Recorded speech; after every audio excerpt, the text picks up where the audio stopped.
بسم اللہ الرحمن الرحیم۔ گمنام یہ روز کے معزز ناظرین، السلام علیکم۔ آئیے چلتے ہیں کہانی کی طرف۔ تھوڑی دیر بعد اس دھواں سے ماحول میں ایک نسوانی کرخت سی آواز سنائی دی۔ اچھا تو مجھے پکار رہی ہے؟ اس منظر سے میرا ہزاروں برس پرانا رشتہ ہے۔ میں تیری ماں، تیری نانی اور پرنانی کے بلانے پر آتی رہی ہوں۔ آج تو نے پہلی بار پکارا ہے، بول مجھ سے کیا چاہتی ہے؟ کانا نے کہا، میں بہت پریشان ہوں۔ میرا علم اب دشمنوں کے مقابلے میں بے اثر ہونے لگا ہے۔ پرید آتما بڑی کڑکتی ہوئی آواز میں بولی، پورے سرار علوم کبھی کمزور نہیں ہوتے۔ تیرا دھیان گیان کمزور ہو گیا ہے یا تجھ سے منتر پڑھنے میں کوئی غلطی ہوتی ہے؟ میں بڑے دھیان سے پڑھتی ہوں، مجھ سے کبھی کوئی غلطی نہیں ہوتی۔ اپنے کئی دشمنوں کے مقابلے میں ہمیشہ کامیاب ہوتی ہوں، لیکن مسلمانوں کے روحانی عمل کے سامنے شرمندگی ہوتی ہے۔ اس بار بھی بری طرح ناکام ہو رہی ہوں۔ ایشورا کو پہلی بار معلوم ہوا کہ وہ روحانی عمل کے سامنے ناکام ہو رہی ہے۔ وہ کہہ رہی تھی، پہلی ناکامی تو یہ ہے کہ ایشورا نے اپنی بیٹی اور بیٹے کو امانت کے طور پر میرے پاس رکھا تھا، لیکن روحانی عمل کرنے والی ایک ہستی انہیں مجھ سے چھین کر لے گئی۔ ایشورا نے چونک کر اسے دیکھا۔ وہ فضا میں اپنا ہاتھ بلند کرتے ہوئے بول رہی تھی، میں ایسی ناکامیاں برداشت نہیں کر سکتی۔ دوسری ناکامی یہ ہے کہ میں فرحات سے دھوکہ کھا چکی ہوں۔ وہ بے روپیہ میری زندگی میں آیا اور میرے ساتھ ازدواجی تعلقات قائم کر چکا ہے، جس کے نتیجے میں اس کی بیٹی کی ماں بننے والی ہوں۔ ایشورا کائنا کو چبھتی ہوئی نظروں سے دیکھ رہا تھا۔ اس کے سامنے بڑے بڑے انکشافات ہو رہے تھے۔ یہ معلوم ہو رہا تھا کہ وہ جسے شکتی والی دیوی ماں سمجھتا ہے، وہ مسلمانوں کے مقابلے میں بری طرح مات کھا رہی ہے۔ وہ کہہ رہی تھی، پچھلے 40 دن سے عمل کر رہی ہوں، پھر بھی مجھے معلوم نہ ہو سکا کہ وہ بے روپیہ فرحات شوہر بن کر میرے ساتھ ہی ہے۔ جب اس کی اصلیت سامنے آئی تو وہ میرے تہہ خانے سے بہت کچھ چرا کر لے گیا۔ وہ ایک سرد آہ بھر کر بولی، ایشورا نے مجھے ایک کمیونیکیشن مشین دی تھی جس کے ذریعے میں اسے رابطہ کیا کرتی تھی۔ فرحات اسے بھی چرا کر لے گیا ہے۔ اب وہ کائنا بن کر ایشورا سے رابطہ کرتا ہے۔ وہ اسکرین پر اسے دیکھ رہا تھا۔ یہ بات سن کر چونک گیا۔ غصے سے مٹھیاں بھینچ کر سوچنے لگا، یہ فرحات بہت ہی مکار اور چال باز ہے۔ اب تک کائنا بن کر مجھے دھوکہ دے رہا ہے اور میں دھوکہ کھا رہا تھا۔ یہ سب اس کائنا کی کمزوری کے باعث ہو رہا ہے۔ میں تو اسے مہا شکتی رکھنے والی دیوی ماں سمجھ کر اس کی پوجا کرنے لگا تھا، مگر یہ تو گائے کا گوبر ہے۔ اس وقت وہ پریت آتما کہہ رہی تھی، جو کتاب مقدر میں لکھا تھا وہ ہو رہا ہے۔ تو تقدیر سے لڑتے لڑتے روحانی قوتوں سے لڑنے لگی۔ مجھ جیسی آتما پاکیزہ روحانی عمل کے خلاف کچھ نہیں کر پائے گی۔ باقی دنیا کی جتنی بھی منہ زور قوتیں ہیں، میں ان کے خلاف تیرے کام آ سکتی ہوں۔ میں چاہتی ہوں ایشورا اور موزس میرے خلاف جو بھی قدم اٹھائیں اس میں وہ ناکام ہوتے رہیں، مجھے ان سے کوئی نقصان نہ پہنچے۔ تو میرا من پسند منتر پڑھتے ہوئے اس کمرے میں دیکھ، تجھے کوئی چیز نظر آئے گی۔ وہ ایک منتر کا جاپ کرنے لگی، پھر سر اٹھا کر دیکھا۔ اودو امبر کا دھواں کمرے میں بھرا ہوا تھا اور سامنے ایک سرخ دھاگا یہاں سے وہاں لہرا رہا تھا۔ وہ اس پر نظر جمائے منتر پڑھتی رہی، حتیٰ کہ وہ دھاگا اس کے قدموں میں آ کر گر پڑا۔ پریت آتما نے کڑکتی ہوئی آواز میں کہا، اس دھاگے کو اپنے بائیں بازو پر باندھ لے، دنیا کا کوئی پراسرار علم تجھے مغلوب نہیں کر سکے گا۔ وہ دھاگے کو اٹھا کر اپنی پیشانی سے لگاتے ہوئے بولی، ایشورا پراسرار علم نہیں جانتا، وہ اپنی سائنس اور ٹیکنالوجی کی صلاحیتوں سے مجھ پر غالب آئے گا۔ بے شک وہ غالب آنے کی کوشش کرے گا، مگر تجھے زیر نہیں کر پائے گا۔ میں نے کہا نا، صرف پاکیزہ روحانی عمل کے خلاف کچھ نہیں کر پاؤں گی، اور نہ ہی تجھے اس قوت کے خلاف کچھ کرنا چاہیے۔ باقی تمام قوتیں اس دھاگے کے آگے بے اثر ثابت ہوں گی۔ وہ خوش ہو کر بولی، دھنے ہو، میں تیرا یہ احسان کبھی نہیں بھولوں گی۔ اس لال دھاگے کو ہمیشہ اپنے بازو سے باندھے رکھوں گی۔ اس پریت آتما کی آواز وہاں سے دور ہونے لگی۔ میں جا رہی ہوں، نہ تو کسی سے مات کھائے گی، نہ تجھے میری ضرورت پڑے گی۔ میں اب نہیں آؤں گی۔ میں جا رہی ہوں، میں جا رہی ہوں، جا رہی ہوں۔ پھر وہ آواز گم ہو گئی۔ کانا نے اپنی ایک داسی کو بلا کر کہا، میرے سامنے آ کر بیٹھ اور جو منتر تجھے بتا رہی ہوں اسے پڑھتی جا۔ اس نے 6 الفاظ پر مشتمل ایک منتر پڑھا۔ داسی نے اسے یاد کر لیا۔ کائنا نے لال دھاگا اسے دیتے ہوئے کہا، یہ منتر پڑھتے ہوئے اس دھاگے کو میرے بازو پر باندھ اور یہاں سے چلی جا۔ داسی نے حکم کی تعمیل کی۔ دھاگا اس کے بازو پر باندھ کر وہاں سے چلی گئی۔ ایشورا اسکرین پر اسے دیکھ رہا تھا اور سوچ رہا تھا، یہ پراسرار علوم میں بڑی زبردست مہارت رکھتی ہے۔ میں پہلی بار اس کے خفیہ چیمبر میں گھس کر اس کا یہ کمال دیکھ رہا ہوں۔ اس نے کسی پریت آتما کو بلایا تھا، وہ ہماری اسکرین پر نظر نہیں آئی، مگر اس کی آواز سنائی دیتی رہی۔ اگر یہ لال دھاگا واقعی پراسرار قوت رکھتا ہے تو اسے آزمانا چاہیے۔ اگر یہ میرے مخالفانہ اقدامات سے محفوظ رہے گی تو میں اسے پھر سے مہا شکتی رکھنے والی دیوی ماں تسلیم کر لوں گا۔ پھر وہ سوچنے لگا، لیکن اسے دوستی کرنے کا مطلب یہ ہوگا کہ وہ روحانی قوتوں کے خلاف ہمارا ساتھ نہیں دے سکے گی۔ ہم ان کے خلاف کوئی قدم اٹھائیں گے تو پیچھے ہٹ جائے گی، ایسی کسی سے ہمت نہیں جائے گی جہاں اس کا لال داغا بے اثر ہو جائے۔ اس نے سوچا پہلے اس لال داغے کو آزماؤں گا، پھر دی گریٹ ایشورا سے ہدایت طلب کروں گا کہ کائنات کے سلسلے میں کیا کرنا چاہیے۔ وہ بھی خود کو ظاہر نہیں کرنا چاہتا تھا، لہذا لال داغے کے متعلق یہ طے کیا کہ اسے پھر کسی وقت آزمائے گا۔ کائنات اپنے خفیہ چیمبر میں جو کچھ کرتی رہی تھی وہ سارے مناظر سی ڈی رائٹر کے ذریعے ریکارڈ ہو چکے تھے۔ پھر اس نے موزز کی تصویر پش کی، اسکرین پر نمبر ابھرنے لگا 005۔ یہ نمبر موزز کے لیے وقف ہو چکا تھا، آئندہ اسی نمبر کے ذریعے اسے کسی وقت بھی اسکرین پر دیکھا جا سکتا تھا۔ اس وقت وہ اپنے بیٹے ڈینی کے ساتھ دکھائی دے رہا تھا۔ ایشورا پہلی بار ڈینی کو دیکھ رہا تھا۔ اس نے ایک بٹن دبایا تو اس کی تصویر اتر گئی، دوسرا بٹن دباتے ہی وہ تصویر پرنٹر کے ذریعے باہر آ گئی۔ آئندہ وہ جب چاہتا موزز کے بیٹے تک پہنچ سکتا تھا۔ اس وقت وہ کار ڈرائیو کر رہا تھا اور موزز اس کے برابر والی سیٹ پر بیٹھا ہوا تھا۔ وہ دونوں ایئرپورٹ کی طرف جا رہے تھے۔ ایشورا سی ڈی رائٹر کو آن کر چکا تھا، ان باپ بیٹے کی باتیں اور وہاں کے تمام مناظر ریکارڈ ہو رہے تھے۔ ڈینی کہہ رہا تھا آپ لوگ ایشورا سے کچھ زیادہ ہی سہم گئے ہیں، دن رات حفاظتی انتظامات میں مصروف رہتے ہیں، مجھ پر نہ جانے کیا کیا عمل کر چکے ہیں، پھر بھی یہاں سے دور بھگا رہے ہیں۔ موزز بولا تم میرے ایک ہی بیٹے ہو، میرا کل سرمایہ ہو، میں نہیں چاہتا کائنات اور ایشورا کسی بھی بہانے تم تک پہنچیں اور تمہارے حوالے سے مجھے کمزور بنا دیں۔ کیا میں لبیب سے دور جا کر محفوظ رہ سکوں گا؟ کیا دشمن مجھ تک پہنچ نہیں پائیں گے؟ میری یہی کوشش ہے کہ کسی دشمن کا سایہ بھی تم تک نہ پہنچ پائے۔ تم محتاط رہو گے، کبھی مجھ سے فون پر بھی رابطہ نہیں کرو گے، وہاں نئی سوسائٹی میں کسی کو یہ نہیں بتاؤ گے کہ تم میرے بیٹے ہو اور تمہارا نام ڈینی ہے۔ تم ایک نئے نام، نئی شخصیت کے ساتھ وہاں زندگی گزارو گے۔ ایشورا یہ معلوم کرنا چاہتا تھا کہ موزز اس کے خلاف فی الوقت کیا کرتا پھر رہا ہے۔ اگر وہ اکابرین کے ساتھ ہوتا تو متحدہ تنظیم کے متعلق بہت کچھ معلوم ہو جاتا۔ ابھی تو یہ زبردست کامیابی حاصل ہوئی تھی کہ وہ اس کے بیٹے ڈینی تک پہنچ گیا تھا اور وقت ضرورت بیٹے کے ذریعے باپ کو کمزور بنا سکتا تھا۔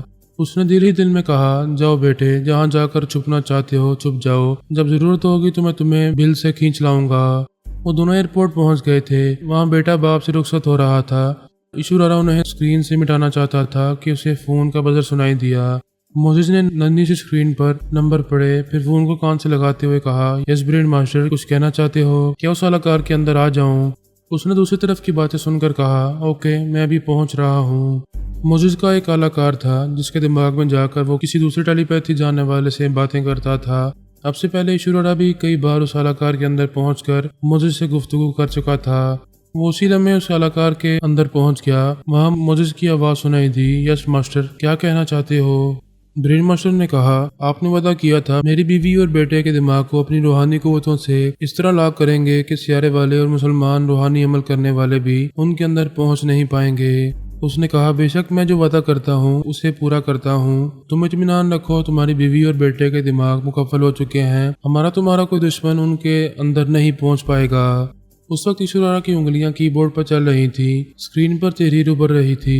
وہ اس مشین سے کہہ رہا تھا برین ماسٹر کو اس کی آواز کے ذریعے ٹریس کیا جائے۔ اسکرین پر جو ابھی تحریر ابھرنے لگی، برین ماسٹر کی آواز کو کیچ کر لیا گیا ہے۔ ابھی وہ خیال خانی کے ذریعے بول رہا تھا، جب کسی کے روبرو اپنی زبان کھولے گا تو اسکرین پر دکھائی دینے لگے گا، اسے فالو کیا جا رہا ہے، انتظار کرو۔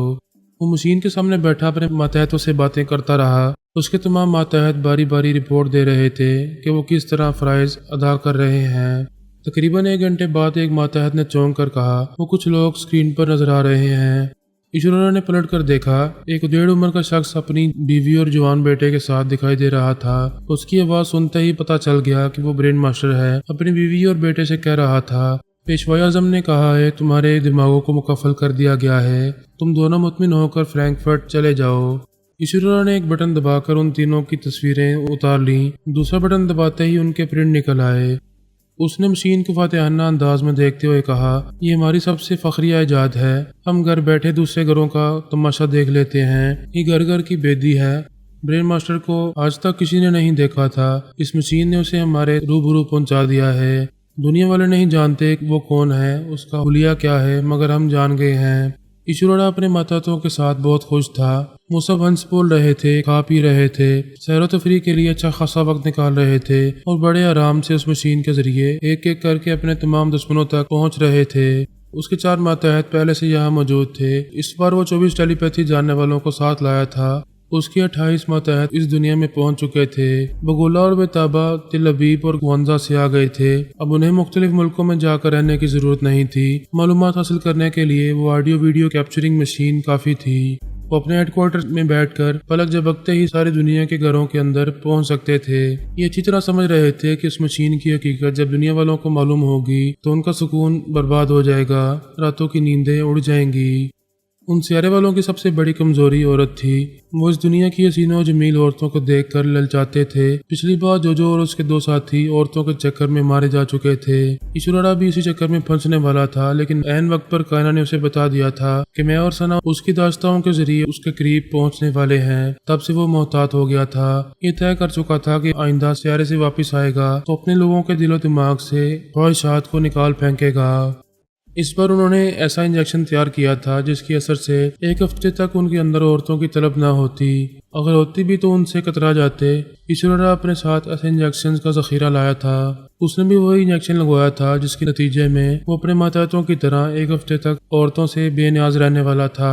ایک پہلو سے یہ احتیاطی تدبیر بہت اچھی تھی۔ ہم میں سے کوئی ٹیلی پیتھی جاننے والا کسی عورت کو علاقار بنا کر ان کے اندرونی معاملات اور مصروفیات تک پہنچ نہیں سکتا تھا، مگر اس سلسلے میں ایک قباحت تھی۔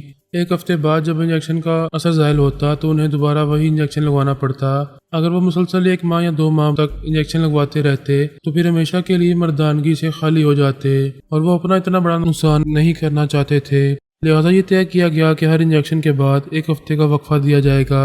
اس سلسلے میں ایسی دعائیں استعمال کی جائیں گی جن کے باعث پچھلے انجیکشن کا اثر بالکل ختم ہو جائے۔ تب 1 ہفتے بعد وہی انجیکشن لگایا جائے گا جو انہیں عورتوں سے دور رکھے گا۔ احتیاطی تدابیر کے باوجود عورتیں بہت بڑا مسئلہ بن گئی تھیں۔ ایسا ڈول بن گئی تھیں جسے بجانا نہیں چاہتے تھے اور بجائے بغیر رہ بھی نہیں سکتے تھے۔ انجیکشن انہیں عارضی طور پر پارسا بنائے رکھتا، مگر یہ اندیشہ تھا کہ اس کے مسلسل استعمال سے وہ ہمیشہ کے لیے زنخے بن کر رہ جائیں گے۔ وہ لوگ سیارے میں بہت خوش تھے، جنسی مسائل ہوں یا معاشی مسائل، انہیں آسانی سے سلجھا لیا جاتا تھا۔ وہاں ہر طرح کی سہولتیں تھیں، کسی بھی معاملے میں نہ کوئی رکاوٹ پیدا ہوتی تھی اور نہ کسی طرح کی پریشانی لاحق ہوتی تھی۔ انہیں یہ معلوم تھا کہ ہماری دنیا مصائب کا گڑھ ہے، یہاں خوشی ملتی ہے تو غم بھی ملتے ہیں، راحت کے بعد تکلیف لازمی ہوتی ہے، ناکامی کامیابی کے ساتھ ساتھ چلتی ہے۔ لاکھ جتن کرو، ہزار تدابیر کرو، مگر کہیں نہ کہیں سے کسی نہ کسی حوالے سے مسائل پیدا ہو ہی جاتے ہیں۔ میری مثال ان کے سامنے تھی۔ وہ اپنی ایک مشین کے ذریعے یہاں آتے ہی دشمنوں پر حاوی ہونے والے تھے۔ کامیابی ان کا مقدر بننے والی تھی، لیکن ان کے ساتھ ناکامی بھی چل رہی تھی۔ آثار بتا رہے تھے کہ وہ عورتوں کے معاملے میں بری طرح الجھنے والے ہیں۔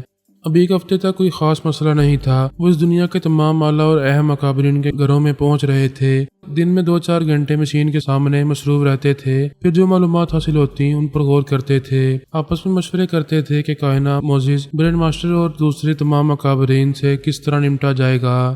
شام ہوتے ہی وہ تفریح کے لیے نکل جاتے تھے، شہر کے مختلف حصوں میں گھومتے پھرتے تھے، نائٹ کلبوں میں جا کر ڈسکو ڈانس دیکھتے تھے۔ شہر میں ہر جگہ ایک سے بڑھ کر ایک حسین عورت دکھائی دیتی تھی۔ ان کے قریب جانے اور انہیں چھونے کو جی چاہتا تھا، مگر شرمندگی کے خیال سے کترا جاتے تھے۔ ان سب نے یہ طے کیا تھا کہ انجیکشن کا اثر زائل ہوگا تو 1-2 ہفتے تک دوسرا انجیکشن نہیں لگائیں گے۔ اس شہر سے سینکڑوں میل دور جا کر عیش و عشرت میں راتیں گزاریں گے اور صبح تک واپس آ جایا کریں گے۔ جیسا کہ پہلے بیان ہو چکا ہے، جب وہ اپنے مخصوص جوتے پہن کر تیزی سے لمبا سفر طے کرنا چاہتے تو تیر کی طرح ہوا سے باتیں کرتے ہوئے 1-1.5 گھنٹے میں 200 کلومیٹر کا فاصلہ طے کر لیتے تھے۔ ان کے وہ مخصوص جوتے سیاروں کے سائنسدانوں نے تیار کیے تھے۔ وہ لوگ ایک جگہ سے دوسری جگہ جانے کے لیے بائک یا موٹر کار وغیرہ استعمال نہیں کرتے تھے۔ وہ جوتے تیز رفتاری سے اور بڑے آرام سے انہیں میلوں دور تک پہنچا دیا کرتے تھے۔ انہیں یہ سہولت حاصل تھی کہ وہ ایک رات عیش و عشرت میں گزارنے کے لیے سن سٹی شہر سے 200-400 میل کے فاصلے پر چند گھنٹوں میں جا سکتے تھے۔ کسی دوسرے شہر میں رات گزار کر دوسری صبح واپس آ سکتے تھے۔ کوئی ان کو شبہ نہیں کر سکتا تھا کہ وہ گناہ کا کھیل کھیلنے کے لیے راتوں رات ایک شہر سے دوسرے شہر جاتے ہیں اور صبح ہونے تک واپس چلے آتے ہیں۔ ایشورا 1 ہفتے کے اندر تقریباً تمام اکابرین تک پہنچ گیا۔ ان کے ساتھ ان کی بیویوں اور بچوں کی بھی تصاویر حاصل کر لیں۔ امریکی فوج کے ایک اعلیٰ افسر تک پہنچنے کے بعد پتہ چلا کہ اس جیسے 5 اعلیٰ افسران یوگا کے ماہر ہیں اور 4 امریکی ٹیلی پیتھی جاننے والے ان کی ہدایت کے مطابق عمل کرتے رہتے ہیں۔ وہ ٹیلی پیتھی جاننے والے ان کے سامنے حاضر ہوتے تھے اور اہم احکامات حاصل کرتے تھے۔ ایشورا نے مشین کے ذریعے ان ٹیلی پیتھی جاننے والوں کو کیچ کر لیا اور ان کے بیوی بچوں تک بھی پہنچ گیا۔ اگر ہمارے ٹیلی پیتھی جانے والے بابا صاحب کے دائرے سے باہر ہوتے تو وہ کم وقت انہیں بھی اپنی مشین کے ذریعے کیچ کر لیتا۔ وہ ایک ہفتے کے اندر تمام اکابرین کی اور تمام پراسرار علوم جاننے والوں کی کمزوریوں تک پہنچ گیا تھا۔ اس کے بعد اس نے سب سے پہلے کائنہ کی طرف توجہ دی۔ وہ اس کے سرخ دھاگے کو آزمانا چاہتا تھا۔ اس کے پاس آنے والی پریت آتما نے کہا تھا کہ جب تک وہ دھاگا اس کے بازو سے بندھا رہے گا تب تک وہ اپنے دشمنوں کی سازشوں سے محفوظ رہے گی۔ اس نے مشین میں اس کے نمبر پنچ کیے تو وہ اسکرین پر دکھائی دینے لگی۔ اس وقت مندر کے پجاریوں اور پروہتوں سے کہہ رہی تھی، مندر کے باہر جتنے بھی عقیدت مند ہیں ان سے کہہ دو میں آج رات 9 بجے درشن دوں گی۔ جو ضرورت مند ہوں گے ان کی ضرورتیں پوری کروں گی، جو بیمار ہوں گے ان کا علاج کروں گی۔ ایشورا اسے اسکرین پر دیکھ رہا تھا۔ وہ نہیں جانتی تھی اس کے ساتھ کیا ہونے والا ہے۔ اس نے مسکرا کر اسکرین کو آف کر دیا۔ اگر وہ خیال خانی کے ذریعے اس سے رابطہ کرتا تو وہ محتاط ہو جاتی اور اس کے بارے میں مزید کچھ معلوم کرنے کی ضرورت بھی نہیں تھی۔ رات 9 بجے اس کی زندگی اور موت کا فیصلہ ہونے والا تھا۔ اگر وہ زندہ رہ جاتی تو ایشورا مان لیتا اس سرخ دھاگے نے اسے بچایا ہے۔ یہ یقین ہو جاتا کہ آئندہ بھی وہ کسی طرح پورے سرار علوم کے ذریعے اپنی حفاظت کر سکتی ہے اور اپنے دشمنوں کو کمتر بنا سکتی ہے۔ اس نے گوانزا کے ایک مجرمانہ ذہن رکھنے والے شخص کو اعلی بنا کر شام سے پہلے ہی اس مندر کے پاس پہنچا دیا۔ اس نے اپنے لباس میں ایک ریوالور چھپا رکھا تھا۔ رات کے 9 بجے وہ بھی عقیدت مندوں کی بھیڑ میں مندر کے اندر پہنچ گیا۔ ایسے وقت ایشورا نے آڈیو ویڈیو کیپچرنگ مشین کو آن نہیں کیا۔ بار بار اسے استعمال کرنا ضروری نہیں تھا۔ جو بھی وہ اپنے علاقاروں کے ذریعے اس مندر میں پہنچا ہوا تھا، تمام عقیدت مند کائنہ کے منتظر تھے۔ وہ مقررہ وقت پر اس بڑے بت کے پیٹ سے نکل کر اپنے چاہنے والوں کے سامنے آ گئی۔ ایشورا اس اعلیکار کے ذریعے دیوی کو دیکھ رہا تھا۔ یہ سننا ضروری نہیں تھا کہ وہ اپنے عقیدت مندوں سے کیا بولنے والی ہے اور ان کے لیے کیا کرنے والی ہے۔ اسے تو اپنا کام کر گزرنا تھا۔ جب وہ باوقار انداز میں چلتی ہوئی اونچے سے چبوترے پر پہنچی تو اس اعلیکار نے فوراً ہی لباس کے اندر سے ریوالور نکال کر نشانہ لے کر ٹریگر کو دبا دیا۔ ٹھائیں کی آواز کے ساتھ ہی کائنہ کے حلق سے ایک چیخ نکلی۔ نشانہ پکا تھا۔ اس کے سینے سے لہو ابلنے لگا۔ وہ چکرا کر گر پڑی۔ مندر میں بھگدڑ مچ گئی۔ کتنے ہی پجاری، پروہت اور عقیدت مند اس کی طرف دوڑے۔ ایشورا ڈولتی ہوئی سانسوں میں اس کے اندر پہنچ کر کچھ کہنا چاہتا تھا لیکن اس نے سانس روک کر اسے بھگا دیا۔ وہ دماغی طور پر اپنی جگہ حاضر ہو کر حیرانی سے سوچنے لگا، اس کے سینے پر گولی لگی ہے، وہ دم توڑنے والی ہے، ایسے میں سانس کیسے روک سکتی ہے؟ کیا وہ سرخ دھاگا اس مرنے والی کو زندگی دے رہا ہے؟ اس نے فوراً مشین کو آن کیا، کائنہ کے نمبر پنچ کیے۔ وہ اسکرین پر دکھائی دینے لگی۔ وہ اپنے تہہ خانے میں صحیح سلامت تھی۔ خیال خوانی کے ذریعے یہ معلوم کر چکی تھی کہ اس کی ڈمی کائنہ کو کسی نے گولی مار دی ہے۔ ایک تو اس کی موت نے پریشان کیا اور دوسری یہ بات پریشان کر رہی تھی کہ ابھی چند لمحوں پہلے کوئی اس کے دماغ میں آنا چاہتا تھا۔ وہ جلتی ہوئی موم بتی کے لوگوں کو دیکھتے ہوئے دونوں ہاتھ اٹھا کر پوچھ رہی تھی، ابھی کون آ رہا تھا؟ کس نے میری ڈمی کو گولی ماری ہے؟ یہ باتیں سنتے ہی وہ سمجھ گیا کہ کائنہ کے دھوکے میں اس کی ڈمی کو ہلاک کیا گیا ہے اور وہ زندہ سلامت اس تہہ خانے میں موجود ہے۔ اگر وہ خیال خوانی کے ذریعے اپنے اعلیکار کے اندر موجود نہ رہتا، اس مشین کو آن کر کے اس کے اسکرین پر کائنہ کو دیکھتا رہتا تو اسی وقت پتہ چل جاتا کہ اصل کائنہ اپنے خفیہ چیمبر میں ہے۔ مقدر کی ایک ذرا سی ہیرا پھیری نے اسے بچا لیا تھا۔ ایشورا کے ذہن میں سوال پیدا ہوا، کیا یہ میری غلطی سے بچ گئی ہے یا بھی اس کے مقدر میں زندگی لکھی ہے یا پھر اس دھاگے نے اسے بچا لیا ہے؟ سوچنے سمجھنے کے بعد یہی بات سمجھ میں آئی کہ وہ اتفاقاً بچ گئی ہے۔ وہ پھر اس سرخ دھاگے کو آزمائے گا۔ اس وقت وہ محتاط ہو کر سوچ رہی تھی، میرا ایسا کون سا دشمن ہے جو یہاں تک پہنچ گیا ہے؟ مجھے گولی مارنے کے بعد میرے اندر آنے کی کوشش کر رہا تھا، مجھے اس کا کھوج لگانا چاہیے۔ ایشورا اسے اسکرین پر دیکھ رہا تھا، انتظار کر رہا تھا کہ وہ انجانے دشمن کے بارے میں جاننے کے لیے کیا کرنے والی ہے۔ کائنہ نے خیال خوانی کی پرواز کی، مجھ تک پہنچنا چاہا لیکن میں بابا صاحب کے دائرے میں تھا۔ اس کی سوچ کی لہریں وہاں تک نہیں پہنچ سکتی تھیں۔ اس نے فون کے ذریعے رابطہ کیا، پھر پوچھا، فرہاد کیا ابھی تم میرے دماغ میں آنا چاہتے تھے؟ میں نے کہا، میں تمہارے دماغ میں آ کر کیا کروں گا جبکہ فی الحال تم سے کوئی تعلق نہیں ہے، تمہاری کوئی ضرورت نہیں ہے۔ اگر تمہیں میری ضرورت ہے تو بتاؤ کون ہو سکتا ہے جو تمہارے دماغ میں آنا چاہتا ہے؟ کائنہ فون کے ذریعے میری جو آواز سن رہی تھی اس آواز کو ایشورا کی مشین واضح کر کے سنا رہی تھی۔ وہ کہہ رہی تھی، میری سمجھ میں نہیں آ رہا ہے کس نے میرے اندر آنے کی کوشش کی تھی۔ موجز اچھی طرح جانتا ہے میں اسے اپنے اندر نہیں آنے دوں گی، اسے بات کرنا بھی پسند نہیں کروں گی، پھر وہ فون کے ذریعے رابطہ کر سکتا ہے۔ ایشورا سیارے سے واپس نہیں آیا ہے، شاید 1-2 روز میں یہاں پہنچنے والا ہے۔ امریکی ٹیلی پیتھی جانے والوں نے آج تک مجھ سے کوئی تعلق نہیں رکھا، کبھی کوئی بات نہیں کی۔ میرے لیے یہ جاننا ضروری ہے کہ ابھی کس نے میرے اندر آنے کی کوشش کی تھی۔ یہ معلوم نہیں ہوگا تو میری بے چینی بڑھتی جائے گی۔ میں نے کہا اپنی بے چینی ختم کرو اور میری بات کا یقین کرو۔ ایشورا ہماری زمین پر پہنچ چکا ہے، فی الحال کسی مصلحت کی بنا پر خود کو ظاہر نہیں کر رہا۔ وہ بولی، اوہ میں اپنے معاملے میں الجھی ہوئی ہوں۔ تمہیں یہ بتانا بھول ہی گئی تھی کہ کسی نے میری ڈمی کو کائنہ سمجھ کر گولی ماری ہے۔ وہ مندر میں عقیدت مندوں کو درشن دے رہی تھی۔ میری بات سے توجہ سے سنو، اگر میرے اندازے کے مطابق ایشورا یہاں پہنچ چکا ہے تو اسے یہ معلوم ہو چکا ہے کہ مورا اور دیدار علی تمہاری تحویل میں نہیں ہے۔ ان حقائق کے پیش نظر سوچو، کیا اسے تم پر غصہ نہیں آئے گا؟ وہ تمہیں کمزور اور بے مصرف سمجھ کر مار ڈالنے کی کوشش نہیں کرے گا۔ نہیں فرات، تم مجھے ڈرا رہے ہو۔ وہ اچانک مجھ پر قاتلانہ حملہ نہیں کرے گا، پہلے وضاحت طلب کرے گا، مجھے صفائی پیش کرنے کا موقع دے گا کہ میرے ساتھ کیا ہو رہا ہے۔ تو پھر سر پکڑ کر سوچتی رہو، اس ڈمی پر کس دشمن نے حملہ کیا اور کون تمہارے اندر آنا چاہتا تھا۔ جب میری بات درست ثابت ہو تو فون پر سوری کہہ دینا، میں نے رابطہ ختم کر دیا۔ ایشورا آرام سے بیٹھا اسکرین پر کائنہ کو دیکھ رہا تھا، اس کے ذریعے میری آواز سن رہا تھا۔ اس بات کا افسوس تھا کہ وہ بابا صاحب کے ادارے میں پہنچ کر مجھے اسکرین پر نہیں لا سکتی تھی۔ یہ اچھی طرح معلوم ہو گیا تھا کہ وہ مجھے اپنا یار و مددگار بنا چکی ہے، برے وقت میں مجھے یاد کرتی ہے اور مجھ سے مشورے لیتی ہے۔ وہاں مندر میں ایشورا کے اس الاکار کو پکڑ کر خوب پیٹا گیا تھا۔ عقیدت مندوں نے غصے میں آ کر اسے لاتوں، گونسوں اور ڈنڈوں سے مار مار کر ہلاک کر دیا تھا۔ پجاری اور پروہت ڈمی کائنہ کی لاش کو مندر کے اندرونی حصے میں لے گئے تھے، پھر وہاں اصل کائنہ کو دیکھ کر حیران رہ گئے تھے۔ وہ بولی، میں ہزاروں سال سے زندہ ہوں اور زندہ رہوں گی، کوئی دشمن مجھے مار نہیں سکتا۔ اس بیچاری کی لاش کو جنگل میں لے جا کر جلا دو اور اعلان کر دو عقیدت مند مندر میں واپس آئیں، کائنہ انہیں درشن دے گی۔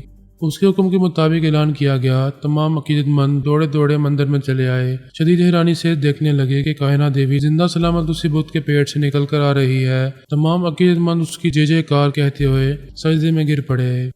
اس نے کہا، اپنے سر اٹھاؤ اور مجھے اچھی طرح دیکھ لو۔ سبھی جانتے ہیں میں ہزاروں سال سے زندہ ہوں، نہ کوئی مجھے مار سکتا ہے، نہ میں کبھی مر سکتی ہوں۔ میں نے تمہاری تسلی کے لیے درشن دیے ہیں۔ میرے جس دشمن کو تم لوگوں نے ہلاک کیا ہے اس کے پیچھے بھی کئی دشمن ہیں، میں انہیں نیست و نابود کرنے جا رہی ہوں۔ اس نے آشیرواد دینے کے انداز میں ہاتھ اٹھایا، پھر پلٹ کر اسی بت کے پیٹ میں جا کر سب کی نظروں سے اوجھل ہو گئی۔ اس طرح اس نے درشن دے کر عقیدت مندوں کے سامنے اپنا برم رکھا اور ان کے دلوں میں مزید عقیدت پیدا کر دی تھی، مگر اندر ہی اندر سے پریشان تھی کہ کون اس سے دشمنی کر رہا ہے۔ ایشورا اسکرین پر دیکھ رہا تھا، وہ تہہ خانے میں پہنچ کر لباس بدل رہی تھی اور اپنے سفری بیگ میں سامان رکھ رہی تھی۔ تھوڑی دیر بعد ہی وہ ایک سرنگ کے راستے سے کہیں جا رہی تھی۔ اس نے یہ سوچ کر اسکرین کو آف کر دیا کہ جب وہ کہیں پہنچے گی تو اس پر پھر قاتلانہ حملہ کرایا جائے گا۔ اسے اپنی غیر معمولی مشین پر ناز تھا، یہ یقین تھا کہ وہ گھر بیٹھے اسکرین پر جس دشمن کو نشانہ بنانا چاہے گا اسے بآسانی خاک میں ملا دے گا، کوئی رکاوٹ نہیں ہوگی، تقدیر بھی اس کے آگے ہار جائے گی۔ وہ 2 گھنٹے بعد گوانزا کے ہوٹل کے کمرے میں تھی، فون کے ذریعے لندن جانے کے لیے ایک سیٹ بک کرا رہی تھی۔ فلائٹ دوسری صبح جانے والی تھی۔ وہ اس کمرے میں ایک رات گزارنے آئی تھی۔ ایشورا نے 1 گھنٹے کے اندر ایسے شخص کو تلاش کیا جو پیشہ ور قاتل تھا۔ اس نے اس کے دماغ پر قبضہ جما کر ایک مختصر سا عمل کیا، اس سے عارضی طور پر اپنا معمول اور تابعدار بنایا، پھر اس ہوٹل میں پہنچا دیا۔ کائنہ اس بند کمرے میں بیٹھی سونے سے پہلے منتروں کا جاپ کر رہی تھی، اپنے گرد حفاظتی اظہار باندھ رہی تھی۔ ایشورا اسکرین پر دیکھ رہا تھا، اس کا الاکار ایک تار کے ذریعے مقفل دروازے کو کھول کر اندر آیا تو وہ منتروں کا جاپ کرتے ہوئے اسے گھورنے لگی۔ وہ الاکار ریوالور نکالتا ہوا آ رہا تھا، لیکن اسے نظریں ملتے ہی ایک دم چھٹک گیا، جہاں تھا وہیں کھڑا رہ گیا۔ کائنہ نے بغیر آستین کا بلاؤز پہنا ہوا تھا، بائیں بازو پر وہ سرخ داغا دکھائی دے رہا تھا۔ وہ اس پر ہاتھ رکھ کر بڑے جوش و خروش سے منتر پڑھ رہی تھی۔ ایشورا اپنے الاکار کے اندر رہ کر محسوس کر رہا تھا کہ وہ سیر زدہ ہو رہا ہے، پیچھے ہٹ کر کمرے سے باہر جانا چاہتا ہے۔ اس نے الاکار کے دماغ پر اپنی گرفت مضبوط کی، لیکن کائنہ کا پورے سرا علم اس پر حاوی ہو چکا تھا۔ وہ سہمی ہوئی نظروں سے داغے کی طرف دیکھتا ہوا پیچھے ہٹتا ہوا کمرے سے باہر چلا آیا۔ باہر آ کر بھی سیر زدہ سا تھا، نگاہوں کے سامنے وہی سرخ داغا دکھائی دے رہا تھا اور کائنہ کی گھورتی ہوئی آنکھیں اسے دیکھ رہی تھیں۔ تیزی سے چلتا ہوا لفٹ کے پاس آیا، پھر دروازہ کھول کر اندر پہنچ گیا۔ لفٹ بند ہو گئی، نیچے گراؤنڈ فلور کی طرف جانے لگی۔ ایشورا خیال خوانی کے ذریعے پوری کوشش کر رہا تھا کہ اسے گرفت میں لے کر واپس کائنہ کی طرف لے جائے، لیکن ناکام رہا۔ اسی وقت اعلیٰ نے اپنے لباس سے ریوالور نکالا، پھر اس کی نال کو اپنی پیشانی پر رکھ کر ٹریگر دبا دیا۔ ٹھائیں کی زوردار آواز کے ساتھ ہی ایشورا کی سوچ کی لہریں باہر نکل آئیں۔ کائنہ نے پورے سرا علم کے ذریعے اس کے دماغ پر قبضہ جما کر معلوم کرنا چاہا تھا کہ وہ کیوں دشمنی کرنے آیا ہے، کیا وہ خود اس کا دشمن ہے یا کسی کے لیے کام کر رہا ہے۔ اس کی سوچ کی لہروں نے کہا کہ وہ خود نہیں جانتا ایسا کیوں کر رہا ہے، بس بے اختیار اسے گولی مارنے کے لیے چلا آیا ہے۔ وہ ایک قتل کرنے کے لیے $10,000 لیتا ہے، لیکن اس بار کسی سے لین دین کی بات نہیں ہوئی تھی۔ وہ آپ ہی اس کے کمرے میں بغیر ارادے کے قتل کرنے چلا آیا تھا۔ کائنہ نے غصے سے پوچھا تھا، تو کون ہے؟ اس علاقہ کے ذریعے میری جان کیوں لینا چاہتا ہے؟ اس سے پہلے بھی مندر میں میری ڈمی کو ہلاک کرا چکا ہے۔ ایشورا نے اسے کوئی جواب نہیں دیا تھا۔ تب اس نے کہا تھا، یاد رکھ تو مجھ سے چھپا نہیں رہے گا، میرے بازو پر بندھا یہ لال دھاگا تجھے میرے سامنے لے آئے گا، ذرا اور انتظار کر، میں بھی تیرا سکون برباد کرنے والی ہوں۔ ایشورا اپنے علاقہ کے مردہ دماغ سے نکل آیا۔ اب وہ ریوالونگ چیئر پر بیٹھا سامنے اسکرین پر کائنہ کو دیکھ رہا تھا۔ اس کے کمرے میں جلتی ہوئی موم بتی تقریباً پگھل چکی تھی۔ وہ ایک نئی موم بتی نکال کر اسے سلگاتے ہوئے منتر پڑھ رہی تھی، پھر اسے فرش پر رکھ کر اس کے سامنے پلتھی مار کر بیٹھ گئی تھی۔ ایشورا نے پچھلی بار دیکھا تھا، اس کے پاس آنے والی پریت آتما نے کہا تھا، جب بھی تجھ پر کوئی برا وقت پڑے تو مجھے یاد کرنا، میں تیری مدد کے لیے آ جاؤں گی۔ وہ نہیں چاہتا تھا کہ اس کی مدد کرنے والی پریت آتما دوبارہ اس کے پاس آئے۔ وہ سرخ دھاگے کی شکتی دیکھ چکا تھا، یہ تسلیم کر چکا تھا کہ وہ پورے اسرار علوم میں زبردست مہارت رکھتی ہے، کسی بھی وقت اپنے دشمنوں کے خلاف کچھ بھی کر سکتی ہے۔ اس نے سوچا، کیا خود کو کائنہ پر ظاہر کرنا چاہیے؟ نہیں، اس نے انکار میں سر ہلایا، یہ میرے طریقہ کار کے خلاف ہوگا۔ ابھی مجھے رپوش رہ کر دوسرے دشمنوں سے بھی نمٹنا ہے۔ اگر کائنہ کے سامنے ظاہر ہو جاؤں گا تو یہ بات چھپی نہیں رہے گی، اور میں رازداری سے دشمنوں کے خلاف جو کرنا چاہتا ہوں وہ آسانی سے نہیں کر پاؤں گا۔ وہ اسکرین پر کائنہ کو دیکھ رہا تھا، اسے موجودہ عمل پڑھنے سے روکنا چاہتا تھا۔ اس نے موبائل فون پر نمبر پنچ کیے، ادھر اسکرین پر کائنہ منتر پڑھتے پڑھتے رک گئی۔ فون کا بزر بول رہا تھا۔ اس نے ناگواری سے اسے دیکھا، اس کی ننھی اسکرین پر انجانا نمبر نظر آ رہا تھا۔ ایشورا ایک نئے نمبر کے ذریعے رابطہ کر رہا تھا۔ کائنہ نے بٹن دبا کر اسے کان سے لگاتے ہوئے پوچھا، کون ہے تو؟ وہ آواز بدل کر بولا، چند لمحے پہلے تیرا دشمن تھا، اب دوست ہوں۔ تیرا کوئی بید مجھ سے چھپا نہیں رہتا۔ میں جانتا ہوں پریت آتما نے تجھے سرخ دھاگا دیا ہے جو تیرے بازو پر بندھا ہوا ہے۔ اس نے پوچھا، تو کیسے جانتا ہے؟ مجھ سے کوئی سوال نہ کر، میں تیرے سرخ دھاگے کو آزمانا چاہتا تھا، اسی لیے مندر میں تجھ پر حملہ کرایا۔ بعد میں پتا چلا تیرے دھوکے میں وہ ڈمی ماری گئی ہے۔ مجھے اسی وقت سمجھ لینا چاہیے تھا کہ وہ سرخ دھاگا تیری حفاظت کر رہا ہے۔ پھر میں نے دوسری بار تجھ پر یہاں حملہ کرایا، مگر اس بار بھی ناکام رہا۔ یہ تسلیم کر چکا ہوں کہ اس سرخ دھاگے میں بڑی کشش، بڑی شکتی ہے۔ تیرا پورا سرا علم بہت پکا ہے، میں تجھ سے دوستی کروں گا، تیرے بہت کام آؤں گا۔ وہ بولی، مجھے اپنے دماغ میں آنے دے، پھر دوستی ہوگی۔ میرے دماغ میں کوئی نہیں آ سکتا، اور میں یہ نہیں چاہتا کہ تو پریت آتما کے ذریعے میری حقیقت معلوم کرے۔ تو مجھے اپنے دماغ میں نہیں آنے دے گا تو میں پریت آتما کے ذریعے بہت کچھ معلوم کر لوں گی، پھر تجھ سے دوستی نہیں دشمنی کرتی رہوں گی۔ ایسا وقت نہیں آئے گا، میں تجھے منتر پڑھنے کا موقع ہی نہیں دوں گا۔ تو نہیں جانتی میں اس وقت بھی تیرے سامنے موجود ہوں، تجھے دیکھ رہا ہوں۔ اس وقت تو فرش پر ایک موم بتی کے سامنے بیٹھی ہوئی ہے۔ کائنہ نے اپنا ایک ہاتھ فضا میں بلند کرتے ہوئے پوچھا، اگر تو واقعی دیکھ رہا ہے تو بتا، میرے دونوں ہاتھ کس پوزیشن میں ہیں؟ تو نے ایک ہاتھ سے فون پکڑ رکھا ہے اور دوسرا ہاتھ فضا میں اوپر کی طرف بلند کیا ہوا ہے۔ اس نے حیرانی سے اپنا ہاتھ نیچے کر لیا۔ ایشورا نے کہا، اب تو نے وہ ہاتھ نیچے کر کے اپنے گھٹنے پر رکھ لیا ہے، اور اب تو پریشان ہو کر میرے بارے میں سوچ رہی ہے۔ وہ پریشان ہو کر بولی، کیا تو خیال خوانی کے ذریعے میرے اندر گھسا ہوا ہے اور میں تیری سوچ کی لہروں کو محسوس نہیں کر رہی ہوں؟ فی الحال یہی سمجھ لے، میں تجھے دیکھ رہا ہوں اور دیکھتا رہوں گا، کوئی منتر پڑھنے نہیں دوں گا۔ تو جو بھی منتر پڑھے گی میں اسے بلاتا رہوں گا، یقین نہیں ہے تو آزما کر دیکھ لے۔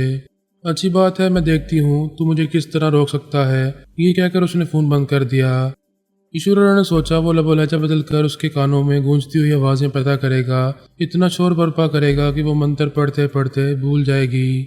آڈیو ویڈیو کیپچرنگ مشین بلا شبہ بہت زبردست تھی۔ اس کے ذریعے دشمنوں کے اہم راز معلوم ہو رہے تھے۔ ایسے رازوں کو ان کی کمزوری بنا کر انہیں بلیک میل کیا جا سکتا تھا اور آسانی سے انہیں اپنے زیرے سے لایا جا سکتا تھا۔ اس مشین کی پہلی ٹارگٹ کائنہ تھی۔ اسے قابو کرتے وقت یہ حقیقت سمجھ میں آ رہی تھی کہ وہ آئندہ دوسرے دشمنوں پر آسانی سے قابو نہیں پا سکے گا۔ کائنہ کی طرح دوسرے دشمن بھی طرح طرح کی رکاوٹیں پیدا کرتے رہیں گے۔